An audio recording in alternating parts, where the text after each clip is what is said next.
A Dance of the Forests, is one of the most recognized of Wole Soyinka's plays.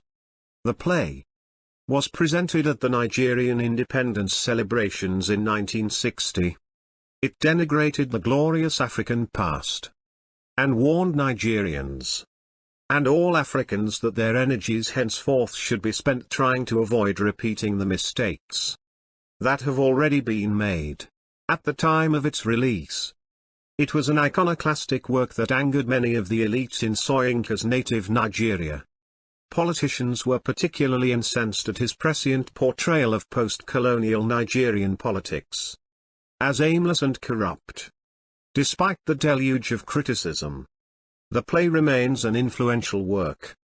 In it, Soyinka espouses a unique vision for a new Africa.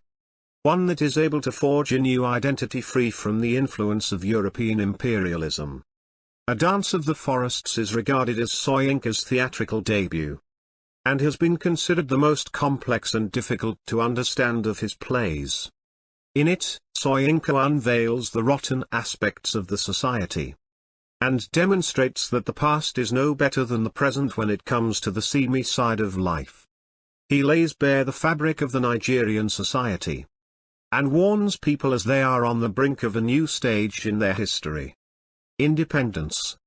The play was published in London and New York in 1963 by Oxford University Press. Summary and analysis.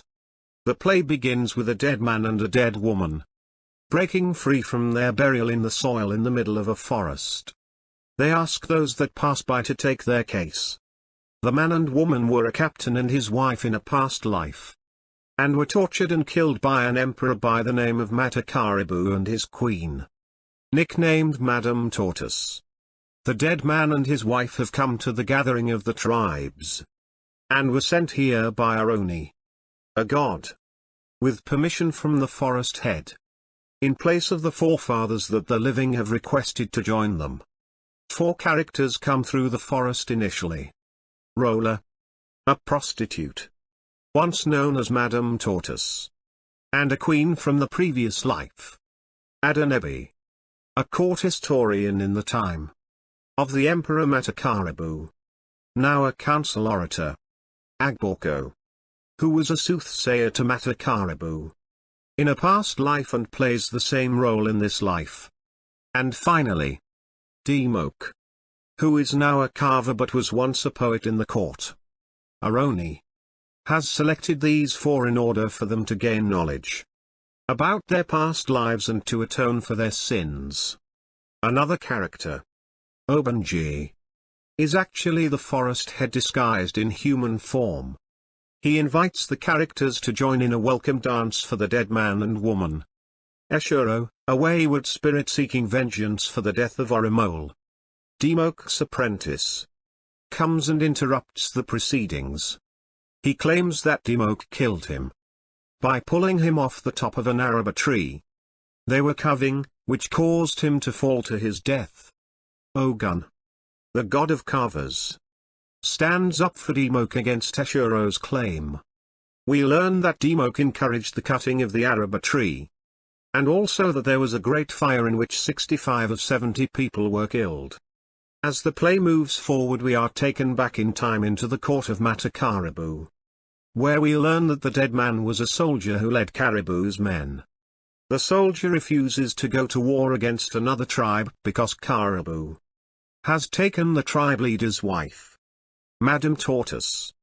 All of the characters from the earlier part of the play are seen as the court counselors of Caribou.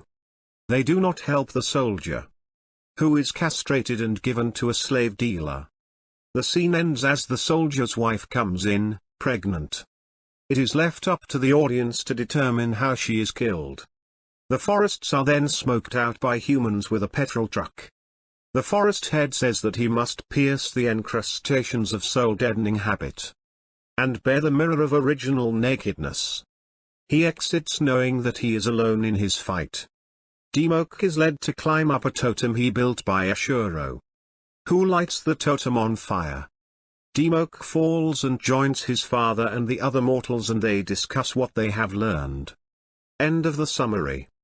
Thank you.